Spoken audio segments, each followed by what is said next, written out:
gotta go to work at 3 o'clock. I don't know where y'all living, and it is 12:38. So I'm just out doing some errands before I go to work. So I gave my husband a few, asking what kind of videos I should do. He gave me a couple, and every time I do a video that he suggested, I'm gonna let y'all know that he suggested it. Okay. So I asked him what should I do, because this is ours little broadcast. And y'all, let's just pray for the prisoners, like the people incarcerated. Let me say, I hate saying it like that, but the people, all our loved ones incarcerated, because they going through it with this pandemic that's happening. It's so much going on in there. Just imagine what's going on out here, and we able to be in our homes. So just imagine if all of us was inside one building. I don't think we could do it. Just us being inside our homes was a lot for people. So just imagine what they're going through in there, like trying to isolate and just be 6 feet apart, which they can't do. And then it's so many cases still on the rise in there. Like, yes, they opened the world up to us, but in there they still have to go off restrictions. So that brings a lot of stress on the prisoners. It's hot in there. They don't have air. Like, they gotta stay on their bunk. Just like my husband, he just went through. They gave him bunk that was too short for him. So for a month, he didn't really sleep. And then he told me he was dealing with somebody that talked to themselves at night, his bunkie, and was literally like anger. Like, and if you tell him, like, please quiet down, he'll try to fight you. So he had to tell them for a month straight, please move me. And he let me know that if he packed all his stuff and said, I need to be moved, he would have to get spent the time in the hall, which put stress on him. And he just explained that. And I knew it was something wrong with him, other than, because he was snappy. But he didn't really want to tell me that every day he was fighting not to get in a fight with this person or get put in a hole. Like, it was very stressful for you not to be able to sleep, and everybody getting moved left and right without them knowing. It just let's lift them up. But so he doing better. He got a night's sleep after a month. He said he haven't really slept in a month because he was on fence, not knowing what his bunkie was gonna do. So yeah, I'm so thankful that he controlled his anger, his temper. He didn't try nothing, and he finally got moved, and he had a good night rest.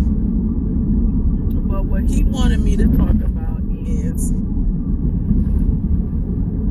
how do you know that the right one? How do you know that you have the right one while you waiting in prison? What things to look for, why, like boyfriend relationship wise? Because I know some people do meet them through a prison little app or something. I'm not for sure. Some people meet the prisoners in jail. Like, me and my husband met outside, so I already knew him. So he said, how do you know that you waiting for the right person? There we go.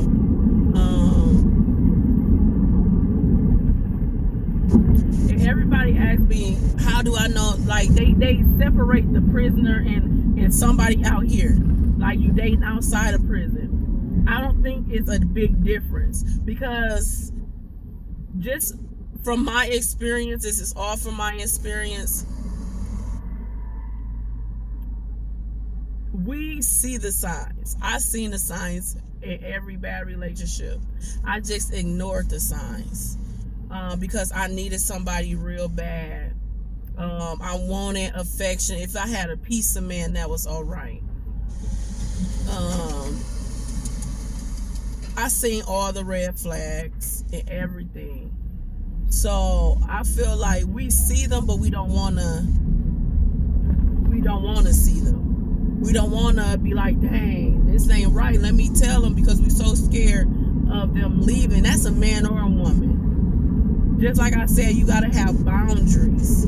You have to say what you're not gonna allow and what you're gonna allow. Like my husband, I can say with our relationship, we went through this. Like I said, this is what I said. If I'm gonna wait for you, like I said, I ran. I said I didn't want nobody incarcerated, because the way he got incarcerated, I didn't agree with. I didn't know. It was a surprise, and everything just went up in shambles all at one time. And he was in jail before I knew it. Anything was going down. So I was angry with him for a while. So I went out here and I dated. I dated the wrong man just because I was hurting and I wanted a piece of man. I wanted somebody to hold, and I was real picky at first. But once you let me in and I found like somebody that I liked, that I thought I liked, I was all in. I'm a very loyal person. And I know y'all might have seen my other videos. Yes, I made mistakes, but I'm very loyal. This is something new to me. I've been in it for 7 years. And it wasn't easy because I never been with somebody that was away from me. A long distance relationship, you might say, but how do you know if they the right one? It's gonna be only you. They gonna have communication, and if they get angry at the smallest conversation, something not right. And that's any relationship, in or out of prison. I don't see, like, they all have the signs. I don't know why they say it's the difference. You will see the signs. You will see them talking to multiple women. You will see them, you will feel that, because the attention won't be on you so heavy. Like my husband, he died and he lived, he breathed for me to call him. He texts me every day.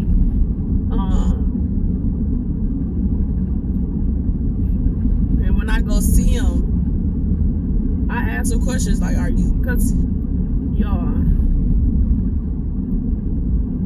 it's a trust issue too. This is a tricky one because it's I heard a lot of man, this got me tied up, y'all.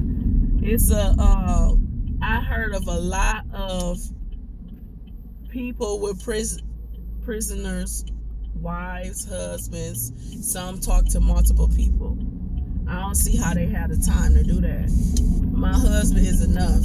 Like, I'm enough for him. Like, we the emotional strains of just being with each other and being incarcerated and living this, walking this out. We go through ups and downs. Like, it's tough. You got to be mentally strong. And to have multiple people where you got to stroke their ego and have multiple lives, I can't see how they do it without messing up. And I feel like the only way you will know is if they come home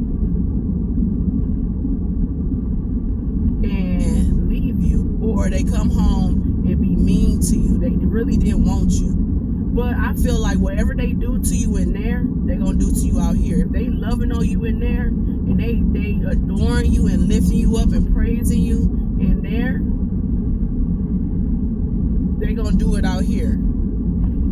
But if they always arguing with you, saying you, oh yeah, okay. If they always arguing with you and saying like, oh, what you out there doing? What you out? That's guilty. That's guilty.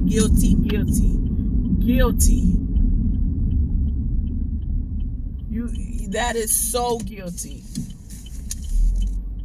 Like, if they always say, "Oh, you out there doing something you ain't supposed to, you out there cheating, and you all you do is go to work and come home," I would hang up. I would straight hang up. Cause that's the first sign of guiltiness, that they in there talking to multiple people, and that's the same for a guy out here. It's the same thing.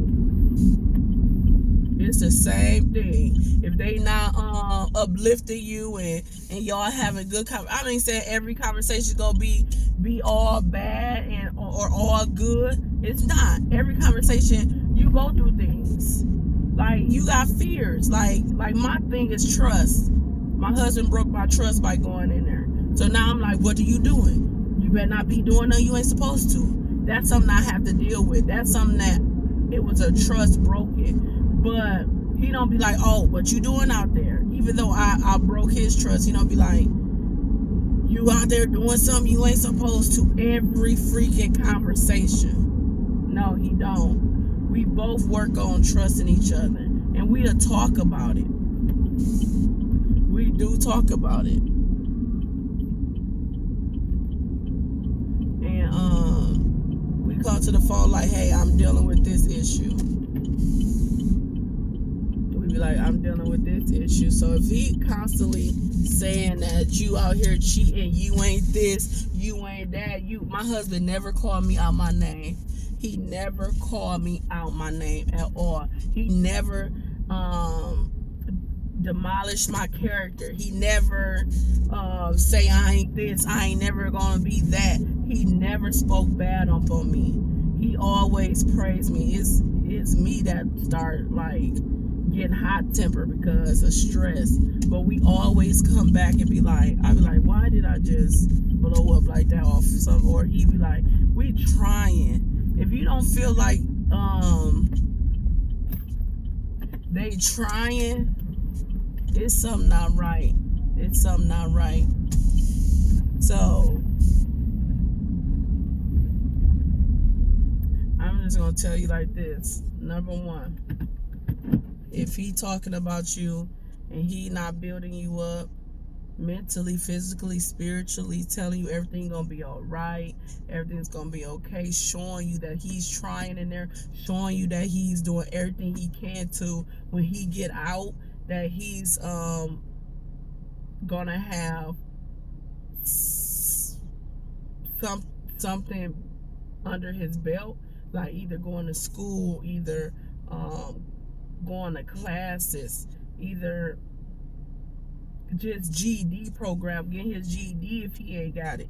It's so much stuff that they can do to prepare for themselves out here. Like, that's how you know the ones that's what they gonna do. Like, if they up there and they still hustling, or they still get into fights, still making weapons, still breaking the rules in there,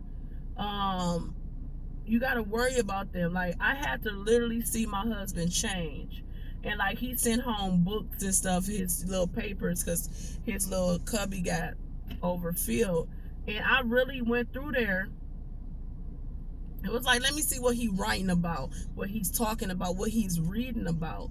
Because everything they do in there reflects who they going to be out here. And I'm going to keep saying that because it's so true. So I wanted to get into his head, and maybe that's me being too nosy. Or some people be like, oh, you don't have to do that. Yes, you do. Yes, you do. You have to. That's just like with my daughter. I'm nosy. Like, our communication is open. I want him to do the same thing to me. Like, now, y'all might say, like, oh, your husband ain't even out. How you know he gonna... That's a trust. Like, I'm trusting him. I'm not saying that my relationship is just so peachy key, but I built myself up, and that's why I said, if I'm gonna wait on you, I'm gonna marry you. Like, cause I'm not waiting on nobody, and we ain't gonna be together forever. Like, that was one of my decisions.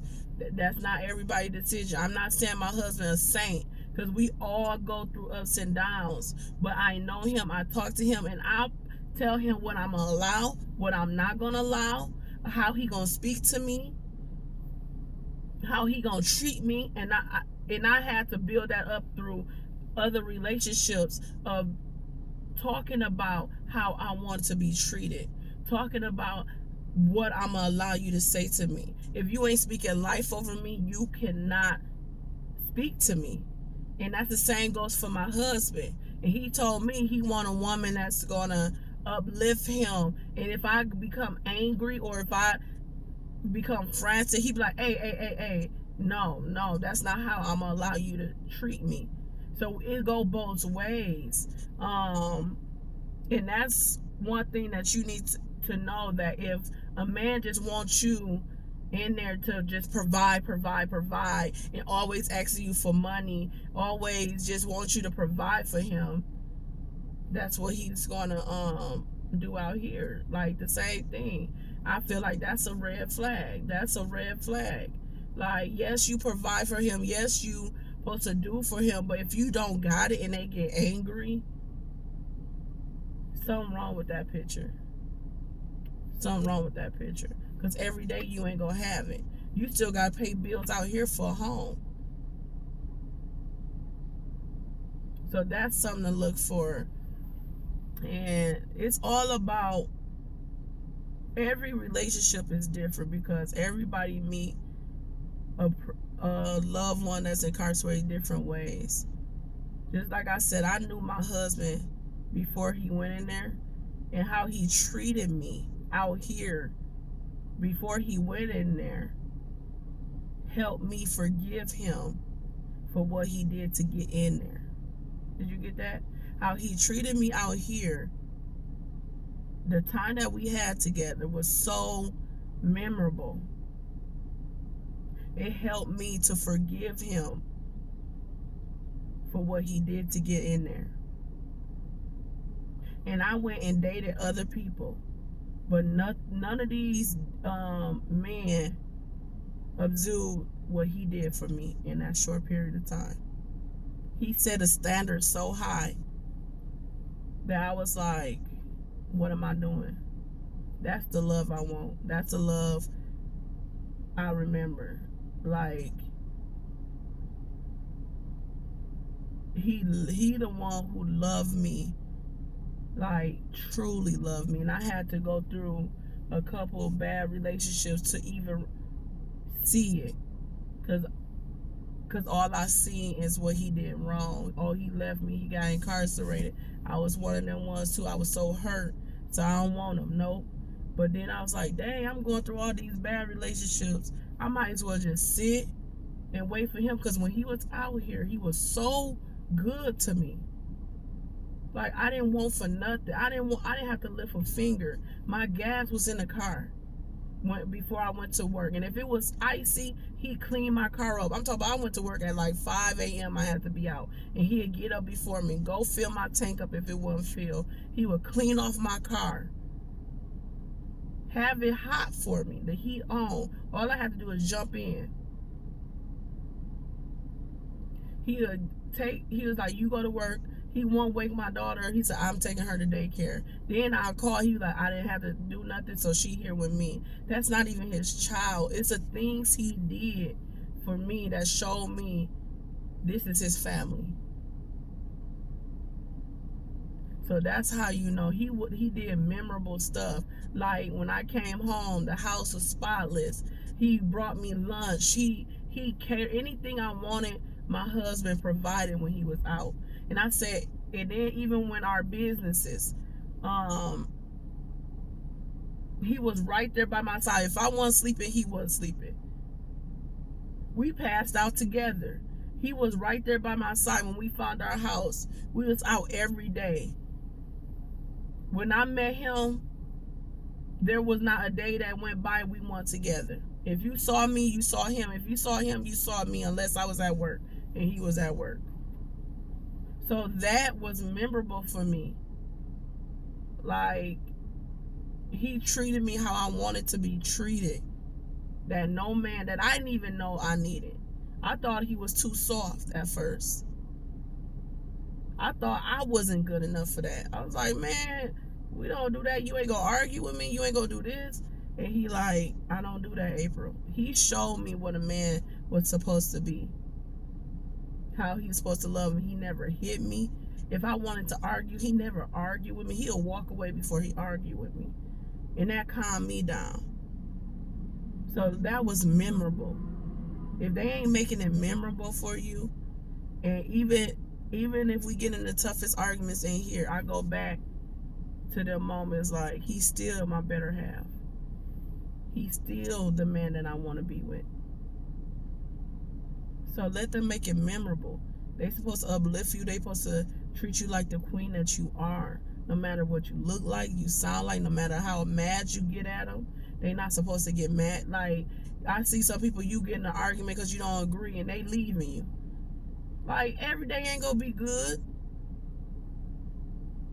Every day is not gonna be good. And if they leave you off of the smallest argument, what if something major happen? Are they gonna be by your side? Because I say I didn't want to eat that food, you get mad. What if something tragic happen? They ain't gonna be by your side. So that's how you know who is worth the wait, in or out of prison. I want y'all to have a blessed day and love yourself. Know what you worth. I had to know who I am first before I could receive my husband's love. I had to know my worth to be like, yeah, you can open that door for me. Yes, thank you for filling my car up. And I know his worth though. So I'm going to keep the house clean. I'm going to do his laundry. I'm going to have him food when he get home from work. I'm making a home for him so when he get out, he will have a home. I know my husband worth. It will be clothes in a closet waiting on him. So you have to know your worth before you can know who you want to love you or who you waiting on to love you. Or is this the person worth loving you? And if they don't help you know your worth and know that you worth more than they can even give, and it go both ways for the man and woman, that ain't the one for you. Have a blessed day. I hope y'all enjoy your day. I hope y'all love yourself. And my husband used to tell me all the time, April, you got to love yourself for me to love you. He said, I can't make you happy. He said that. He said, you got to make yourself happy in order for us to be happy. So I hope that helped you guys out. This was a good one, husband. It was a good one. And I'm glad we talked about it. At first, I'm like, what? And then when I got into it, it was better. So love yourself, hug yourself, know your worth, know your spouse's worth. And just love each other. Love conquers a multitude of sin, a multitude. If you angry, if you show love, that anger go away. If you sad and somebody showing you love, that sadness gonna go away. So show love on today. Bye.